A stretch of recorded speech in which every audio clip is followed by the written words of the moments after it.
Nagsaing na nga po muna pala ako mga katwini.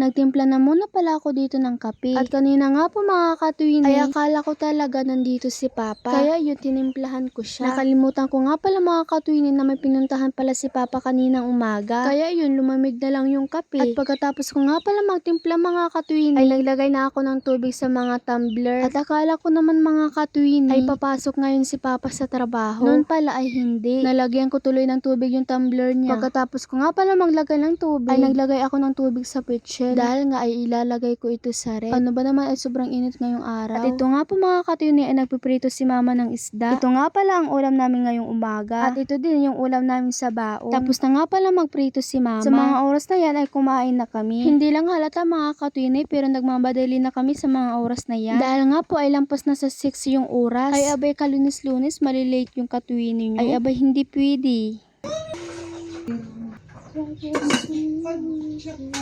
At sa mga oras na yan mga katwini ay paalis na kami sa aming bahay. At makalipas ang ilang minuto ay nandito na kami sa aming school. At dito nga po pala mga katwini ay third period na namin. At dito nga mga katwini ay nagtambay na muna kami. Kasi nga po ay hindi pa lumalabas yung mga langgam. Hindi, biro lang.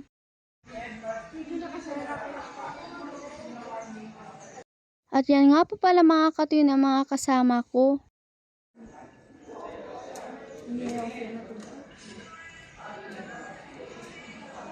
Maya-maya nga lang mga katwini ay nandito na kami sa room. At yan mga katwini ay naghihintay pa kami ng ibang classmate namin. Last period na nga pala namin mga katwini. At nakalimutan ko palang sabihin sa inyo mga katwini, ay half day lang kami ngayong araw. Dahil nga po ay may meeting. At sa mga oras na yan mga katwini, ay pinagtitinginan kami ng mga tao. Ay ako naman mga katwini ay go pa rin sa pagbablog. Nagugutom na nga pala ako mga katwini sa mga oras na yan. Kaya yun ay bumili na muna kami ng aking kakambal. Kaya abay sa sobrang gutom ay pinagpapawisan na ako sa mga oras na yan mga katwini.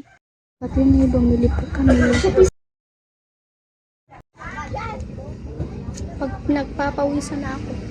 At yan mga katwini, sa mga oras na yan ay naglakad na muna kami.